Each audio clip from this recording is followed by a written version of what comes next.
LA is all about their love detoxing and cleansing. Yeah.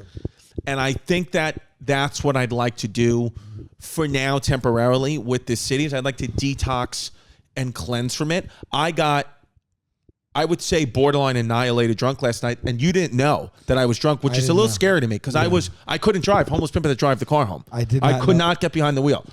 But I think I got so drunk. I never really see you drunk like that. It's very rare. Well, I'll tell you what happens. A lot of times people they go drunk, they cause a scene. I got back to the hotel last night, got drunk, was in bed, ready to go to bed, had just eaten keto, had felt great. I ordered Domino's, banana pepper pizza, cheesy bread, and a Diet Dr. Pepper. And I woke up this morning, really feeling bad about myself, and then finished the last 2 slices of pizza that I saved from the night before because I was like, let me not be terrible. How did you? Okay, this is the thing. You ordered it. Was you were in bed already? Yeah. And now I'm sitting like this. This has happened to you. I'm sitting like this, and I just feel my back, my fat crumpling together. Oh, yeah. Which I didn't feel that 2 weeks ago. Yeah. Now I feel it crumpling together. It's like a 5-pound variant. See, why do you start to feel your back fat crumpling in literally 5-pound variants? Yeah. Right? I know that's where we live. Yeah.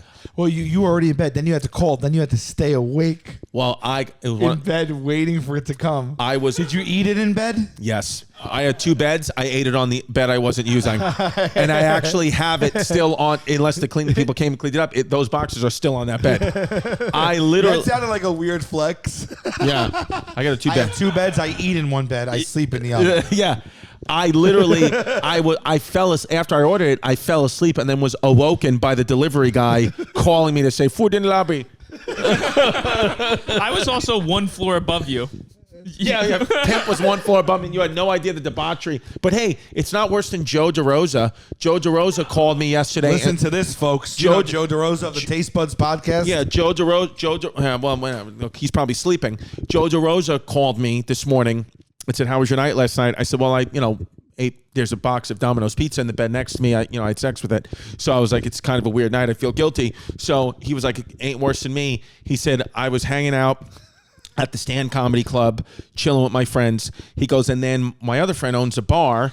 He was like, in the bar, she opened it up for us at like 2 a.m. or 3 a.m. He said, and then we were drinking there till 6 o'clock in the morning, and I fell asleep in a booth in the bar, and he was calling me, which was 10:45 a.m. New York time, calling me in his walk home from the bar that he was sleeping at to his apartment in New York, and he put me on hold for a second so he could order Burger King delivery to his apartment. Joe. I was like, Joe, it's just a call for help. Yeah, I was like, Joe, what are you doing? I mean, he should be out here in LA with us. He should have been the first guest on Hey Babe, but instead he's sleeping in booths and bars eating Whoppers. That's bad when you fall asleep in a business. You ever fallen asleep yeah, I have. No, but something like that. You fallen asleep because you used to run a bar. You ever fall asleep in the bar you used to own? Yeah. Like fully in the bar, you're asleep. You woke up in the morning there. No. I mean, I stayed through the night, like partying. Right, that's one thing. But I'm talking about he went to bed for the night in the booth. I went to bed and they got me up and one time I got so drunk when the Steelers made this Super Bowl. Everybody wanted to buy me shots. I'm a Steelers fan, and I was doing them, and then I said, Danielle Steele? What's that? Danielle Steele? Yeah, Danielle Steele. Okay. Yeah. Big Steel fan. Danielle Steelers fan. Yeah, she's a real. She's an author, right? Yes. Yeah. Oh, have you ever read a romantic novel? Have you ever read one where they have like actual they describe like intimate romance in it like the ones that like women read and that's their like a 50 Shades of Grey? Well, isn't that like something really progressive? That's but you remember the ones with like Fabio on the cover, like those, or like a Romeo and Juliet, like a romance novel, like a classic romance novel. You? No, never. But you ever seen like the excerpts? Yeah. of the prose of the stories where they're just like he pressed his hand firmly against her buttocks. Yeah, buttocks. It's supposed to be like sexy. Yeah, once you say buttocks to me, I'm out. Yeah. Yeah. Don't be a fake, don't be a flake, don't run away from your feelings, babe.